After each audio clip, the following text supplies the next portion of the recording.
Hello, Team Human. Sunshine here again.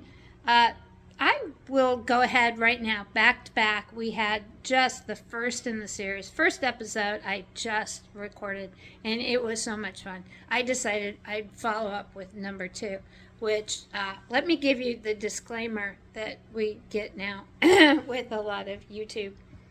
Not a lot of, but some of the YouTube videos that I tube into. So here's the disclaimer.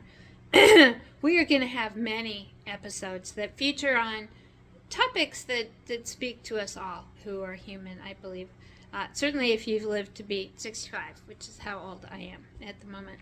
So we're going to talk about anxiety, depression, overeating, just general addiction to the wrong things. And we are going to talk a lot about addiction, people. Because it has certainly plagued me my whole life, but I've spent most of my life stopping doing things. Not as much time doing the thing as stopping doing the thing. So I, for example, had come from a long line of alcoholics, and I'm happy to admit that now. One, because I will be dead when you see this. Don't worry, I know that sounds so morbid, but it really isn't. Been in the plans for a long time, so don't worry about me. I got through this life, and I'm just so proud I made it this far. And look, she's still smiling, which is incredibly unlikely at this point. I do feel so sorry when I see friends and others that are older and have really just decided to check out. They're still here, but they're not curious about the world, and they might feel pretty lousy, and that's understandable. And I do see in too many of my friends that their children are grown up now and having children of their own, and so a lot of my friends just felt, I think, lonely. So let's talk about loneliness, and then we have another controversial topic that I will at least broach later in this series. So let's talk about loneliness and what my experience with it has been, because I've had all different kind of flavors of aloneness, and so I've read a lot about it. I've certainly experienced a lot of loneliness, especially in the last 6 years since I got my divorce. I was with my husband, who is a very honorable man, still is, and I'm glad we found a supportive friendship, which has really, I've been very, very proud that we got to that stage. But anyway, so we got divorced. I split up when I was 58, and I'm 65 now. So for 7 years, I've been essentially on my own. Charles joined me a little late in the adventure, but he's here now. And so I had to grapple with going from having, a family and, certainly a husband for, a very long time, to just sort of jettisoning myself into the world of people again. Because all my life, isolation has been my retreat in order to regroup and hopefully recenter and then get ready and then fling myself out in the world again. But with my personality and certainly with my disease, it just too much social interaction really overstimulates me. And so what I would do is I would remove myself from whatever it was, which was, usually sort of my life with my husband, and have to go somewhere else. I couldn't leave home, but I would retreat into alcohol. And I did that for a lot of years. Certainly what I saw a lot of the adults around me retreat to, mostly my dad, who I sure wish I had gotten more time with him. But he was a chronic alcoholic and he was trying to quit. He used to try to quit all the time. But I succeeded. I quit drinking when I was 45 and went 18 years without a drink. So I think that's impressive. And I've been trying to quit smoking, which I, again, succeeded at. So now that we have just a little time left, anyway, who cares? These vapes are far too easy. This is a real, I think, problem for the world. Because nicotine, as we know, is one of the most just quick acting addictions you can get. And something I didn't realize about nicotine until I started studying it more is it has been used as a pain reliever, sort of effectively, I guess, and certainly it works for me. And my mother and I have an aunt who are just so addicted to nicotine. And well, I got off it for a good long time. My mom never did, frankly, recover from her nicotine addiction, and it got a lot harder, as we know, to smoke in public. And she couldn't smoke in her condo. She had a nice little condo, and you weren't allowed to smoke there. But she came up with a way. She'd go into her bathroom, which was very small, and she got into it. She would just try all different kind of ways of getting nicotine. She finally heard were these little teeny cigars, and I'm like, oh, no, Mom, that's not good. But it brought her happiness, and she was at the end of her life, and I think she knew that. So she's like, what the hell? A couple little cigars aren't going to set the world on fire, which it didn't. So anyway, I have spent way too much of my life quitting doing things. But so anyway, how does this have anything to do with loneliness? So when I launched from, one life to the next, because I decided to get a divorce after a long and often, loving relationship with my husband, I just had to see what else there was out in the world. And I had finally lost a whole bunch of weight. So I went, I think, from, hey, I can admit this now because I'm dead. But, well, no, you will notice I am not dead at the time of this recording, unless AI has gotten far too good for anyone anymore. Anyway, it's your world now. I don't have to deal with it. Anyway, so I got to 220 pounds. No shit. I have fought, been at different weights my whole life. We're going to talk about, how my view of weight, my weight has colored way too much of my life. So anyway, she gets to be cute. There was this number, and I bet a lot of women can relate to this, but there's this chart. I don't know who came up with this, but it has ruled my goddamn life.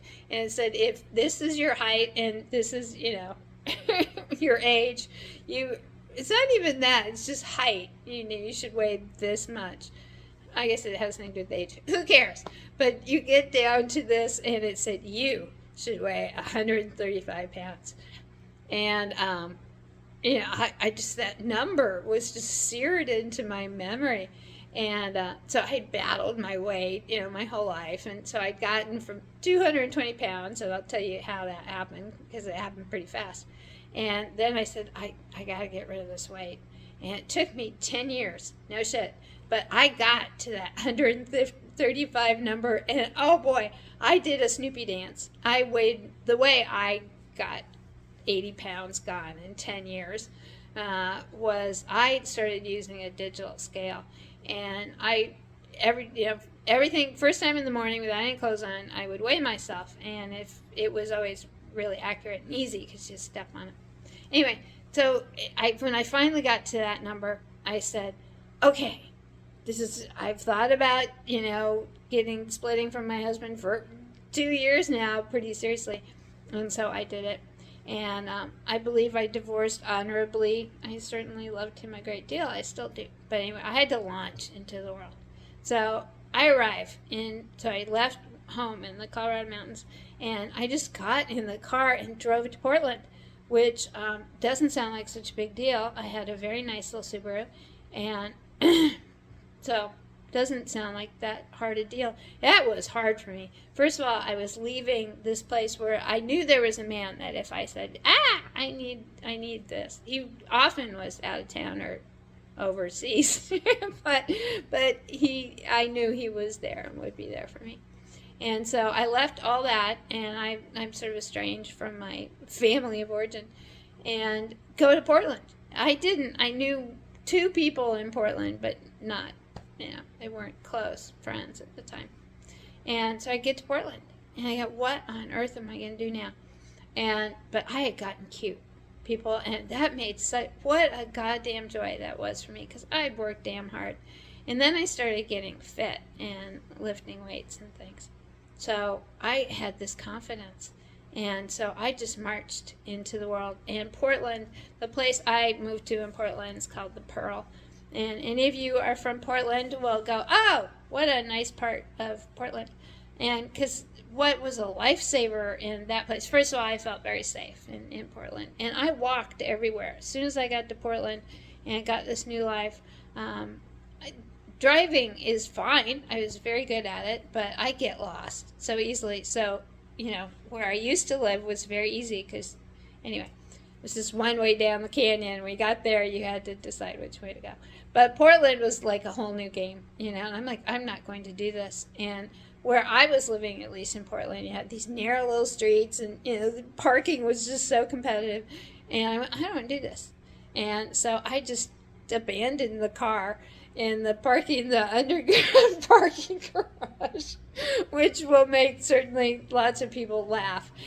I didn't want to drive. I didn't want to deal with the car. Just getting it out of that parking garage was like a highly anxiety-inducing event for me. So her name was Toots, the Subaru. And so I just left her in the parking garage and she would die. And, figuring out how to I thought you had to get a wrecker in to get near the car to make it, to jump it, which apparently wasn't the case at all. You can just get those little things that jump cars. I did not know this, and without my husband around, there was lots of things I didn't know and didn't ask enough questions. So so she would die all the time. So I'm like, screw this. I'm just going to walk around. And that was joyful because I investigated all sorts of things that if I'd had to drive to, I never would have found. You'd say, wait a minute, don't you have GPS? Yeah. But it took me like a year to get used to it talking to me, and I don't want it to talk to me. I don't really want it to talk to me. But I got used to that. When I say turn right, you just turn right. See, the way my brain works, our brains all process, the environment, through this gauze of personality and environment and circumstance, all that. So we're all processing lots of things at any time. So I no longer am concerned about the way I process things because it's just my way of doing it. And I don't feel it can threaten the world at this point. So why should I change? I'm not going to. So I ended up just walking around. But I was all by myself. And virtually, I didn't know. I had a cousin in town who I could have called and said, I'm dead by the side of the road. No, that would have been before I was dead by the side of the road. But anyway, it was a really different way from going to a fair level of security to like none. And those were scary days, as you can imagine, because I'm like, humans are a highly social species. I've tried to deny that my whole life. So does that mean I have to be a social creature? Me, really? See, I have this, I don't know, need for solitude is actually genetic. At least in my family it is. My father was an actual recluse, a world-class recluse at the end of his life, or through different periods of his life. So I come by this honestly. So I need to remove myself from the land of humans regularly. So when you move to sort of from a mountain to a dense urban environment and you're fending all for yourself, that was amazingly confidence building. But boy, I've had some tough days wandering the world all by myself. And in fairness here, I've been trying to get my hands on a guy for this entire 6 years, and I finally have succeeded. And we'll tell you more about that relationship. Not specifics, so don't stay tuned for that. But I am really a lot happier this moment than I have been in a long time. So don't give up hope. If you overvalue romantic love, which I have my entire life, the amount of time I could have spent thinking about, philosophy or science or, other things other than where is the guy? How do I get my hands on him? And it's exciting stuff coming up. But so how did I get through some very tough nights? I decided if I have to get through another Saturday night alone, I'm not going to be able to cope.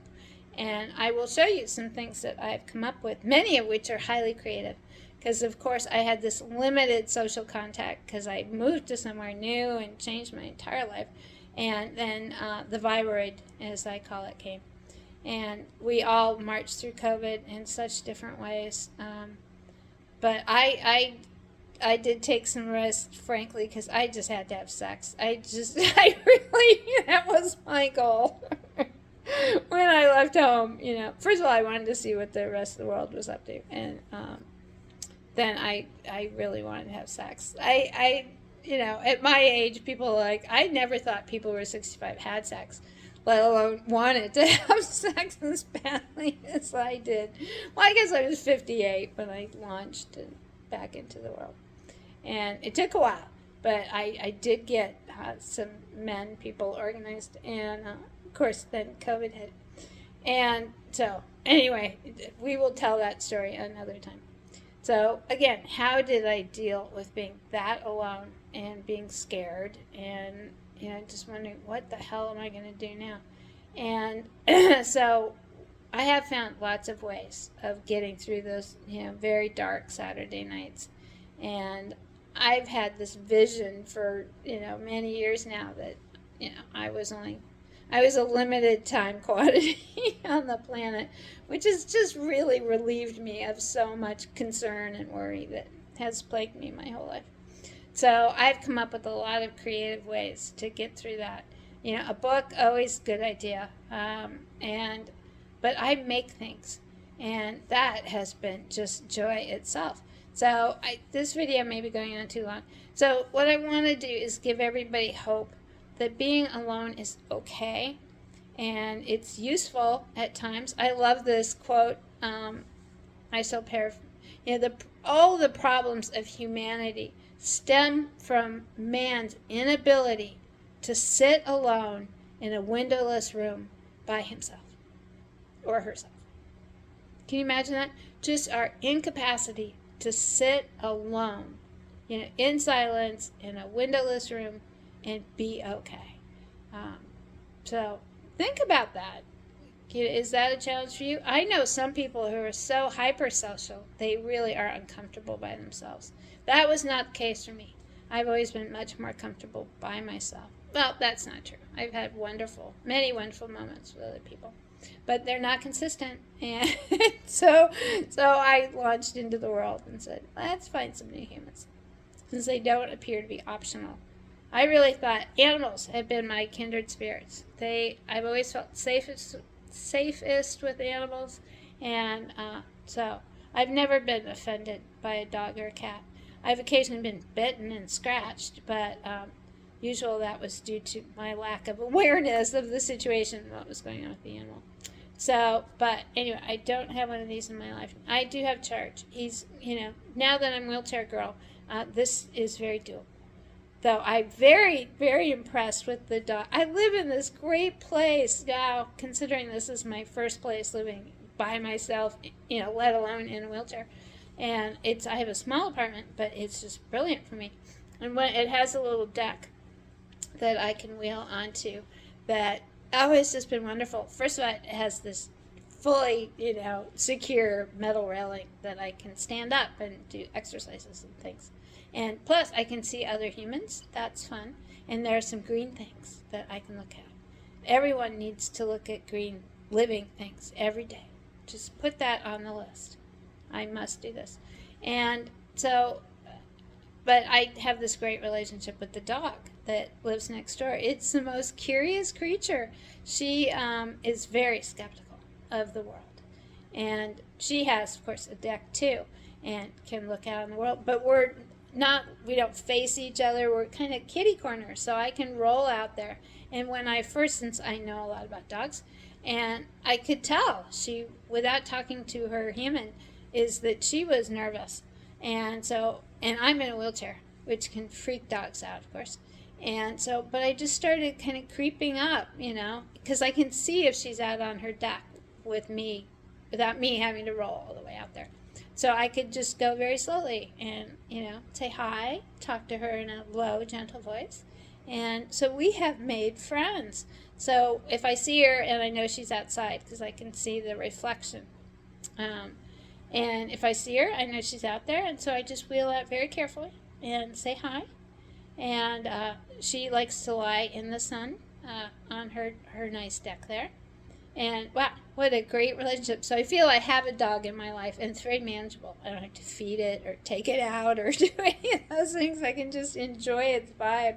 And then I can have Charge. And he's really good to squeeze. He's very soft and clean. Um, so we have one of those. And I've just started being able to watch YouTube videos, even videos with golden retrievers in them. Because I miss my golden retrievers. I miss all my dogs and cats, but I really miss my goldens some days. And then there was Boo Boo. I'll tell you about Boo Boo sometime. She was a Jack Russell Terrier, little teeny dog, and had this little teeny stump of a tail, and you could just tell what kind of mood she was in. Yeah, what was the tail doing? And sometimes the little tail would go like this, and we would fall over laughing because she was such a joy. So I don't currently have a live animal in my life, which I did think the other day about getting a kitten, and I said no. Murray lived to be 21, and which was impressive for the cats living up in the foothills as we were at the time. And but Murray lived to be, I think, almost 22. In the last year or two of his life, he lived on a heating pad in my bathroom. So when I went in there, I would say hi, and we'd have a chat. And, anyway, so I said at this point, I just cannot get a kitten. And I worked at or part of 5 different humane societies in my long career of just desperately wanting to do something for animals. And one of the things I saw, and I wish people would think more of, is getting a cat or a dog could be a 15-year or 20-year commitment. And of course, you can rehome animals, but don't get one unless you're really committed to taking care of them, or you have some backup human that would really like to take care of your animal. I did when I got, as we call it, the Great Fall, when I fell down and hit my head. And anyway, it's all resulted in me being in this wheelchair, which I feel great, by the way. And yes, I have learned how to wheel around, but I can stand up and hold. If I hold on to something, I can get places, which is just fine. So I've had to adapt to 1,000 different things in the last 6 years, but I am so glad I had the courage to come out and say, wait a minute, what's going on in the rest of the world? Even if I'm by myself, what can I learn and see and experience? And I did get to have sex, and I finally have found, I think, the right guy. And even though this is the end of the story, what a beautiful way to end it. I love being in love. Don't we all?